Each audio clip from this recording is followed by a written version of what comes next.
किन्नर चुड़ैल। गोरखपुर नाम का एक गांव हुआ करता था। उस गांव में ज्यादा लोग नहीं रहते थे। उस गांव में एक गर्भवती विधवा औरत रहती थी। उस औरत का नाम कमला था। कमला अपने घर में अकेली रहती थी।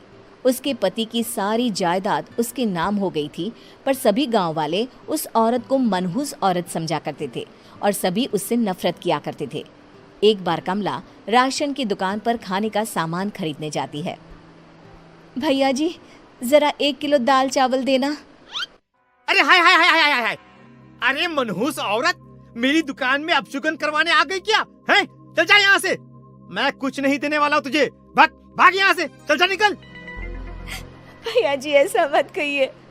मैं गर्भवती हूँ, मुझे खाने की बहुत जरूरत है। मुझे खाना दे दीजिए।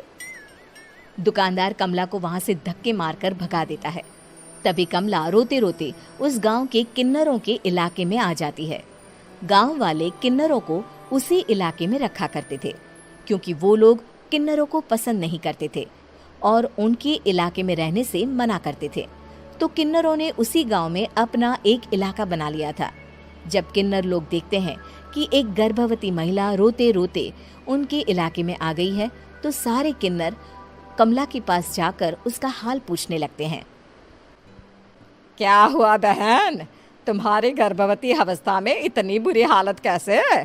तुम रो क्यों रही हो? तुम डरो मत, हम तुम्हें कोई नुकसान नहीं पहुंचाएंगे। तुम शांत होकर सब बताओ कि हुआ क्या है। मैं कमला हूँ। मैं गांव के दूसरे इलाके से आई हूँ। 2 महीने पहले ही मेरे पति की मौत हुई है।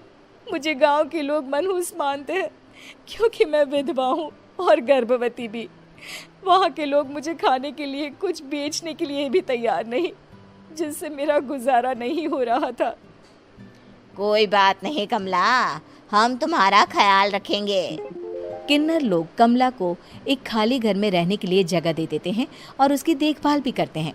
कुछ ही महीने बाद कमला अपने बच्चे को जन्म देती है, पर अफसोस, कमला बच्चे को जन्म देते ही अपनी जान गंवा देती है।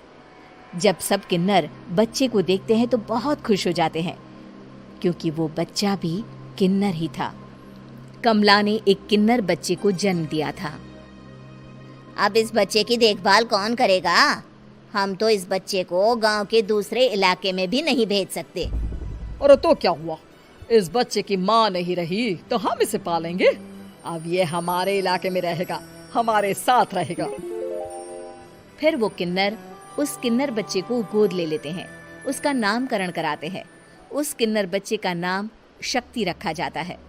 देखते ही देखते शक्ति बड़ी होने लगती है। उसके रंग रूप बहुत सुंदर थे। वो बहुत सुंदर किन्नर दिखती है। एक दिन शक्ति एक किन्नर से पूछती है, माँ जी सुनिए ना, ये गांव के दूसरे इलाके में भी तो लोग रहते हैं, तो हम वहाँ क्यों नहीं जाते? हम उनसे अलग क्यों रहते हैं? शक्ति, क्योंकि वो लोग हमारे जैसे नहीं, वो लोग हमें पसंद नहीं करते, इसीलिए हम उनसे अलग रहते हैं। क्यों? वो हमें क्यों पसंद नहीं करते? मुझे एक बार उस इलाके में जाना है। मैं एक बार वहाँ जाकर घूम कर आऊं।